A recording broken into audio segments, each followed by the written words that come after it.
আমাৰ ৰাজ্যত শিক্ষকসকলক আমি দুই ধৰণে নিযুক্তি কৰোঁ। এটা চৰকাৰত আমি পোনপটীয়াকৈ নিযুক্তি কৰোঁ, আনহাতে টেট উত্তীৰ্ণসকলৰ মাজত বহুজনক আমি ঠিকাভিত্তিক শিক্ষক হিচাপে নিযুক্তি কৰোঁ।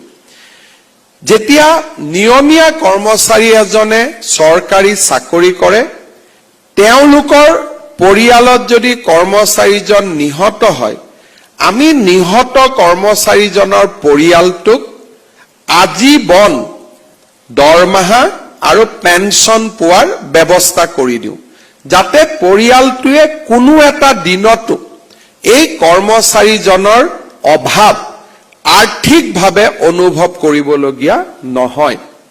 সৰ্বশিক্ষা অভিযানত তেনে ব্যৱস্থা নাই, আৰু সেয়েহে যোৱা বছৰত কৰ্মৰত অৱস্থাত নিহত হোৱা 103 গৰাকী পৰলোকগত কৰ্মচাৰী আৰু শিক্ষক শিক্ষয়িত্ৰীৰ পৰিয়ালক আজি আমি 5 লাখ টকাকৈ এককালীন সাহায্য আগবঢ়াইছো।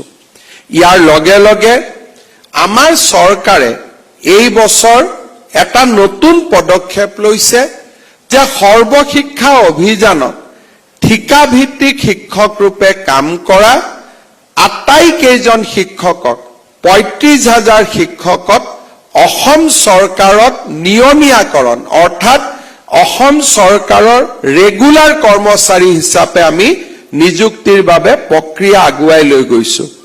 এই 35,000 শিক্ষক শিক্ষয়িত্ৰীৰ চাকৰি আমি যেতিয়া নিয়মীয়া কৰিম, ভৱিষ্যতে ভগৱানে নকৰক তেওঁলোকৰ পৰিয়ালত এনেধৰণৰ দুৰ্যোগ আহি পৰিলে তেওঁলোকে তেওঁলোকৰ চাকৰিত থকা ৰেচিডিউৰী চাকৰি থকা কালছোৱাত পূৰ্ণ দৰমহা পাব, আৰু ৰিটায়াৰমেণ্টৰ পিছতো অৰ্থাৎ যদি কৰ্মচাৰীজন জীয়াই থাকিলহেঁতেন তেওঁৰ যিটো ৰিটায়াৰমেণ্ট হ'ব, সেই ৰিটায়াৰমেণ্টৰ পিছতো যদিও কৰ্মচাৰীজন আমাৰ মাজত নাই, তেওঁ পেঞ্চনো পাই থাকিব।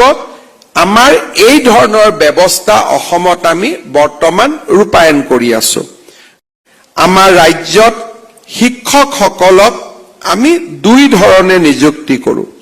এটা চৰকাৰত আমি পোনপটীয়াকৈ নিযুক্তি কৰোঁ, আনহাতে টেট উত্তীৰ্ণসকলৰ মাজত বহুজনক আমি ঠিকাভিত্তিক শিক্ষক হিচাপে নিযুক্তি কৰোঁ।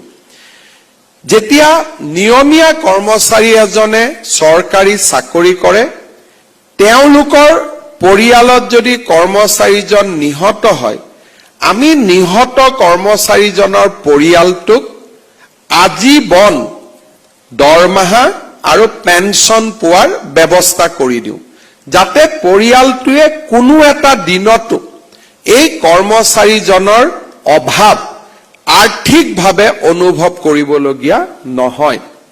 সৰ্বশিক্ষা অভিযানত তেনে ব্যৱস্থা নাই, আৰু সেয়েহে যোৱা বছৰত কৰ্মৰত অৱস্থাত নিহত হোৱা 103 গৰাকী পৰলোকগত কৰ্মচাৰী আৰু শিক্ষক শিক্ষয়িত্ৰীৰ পৰিয়ালক আজি আমি 5 লাখ টকাকৈ এককালীন সাহায্য আগবঢ়াইছো।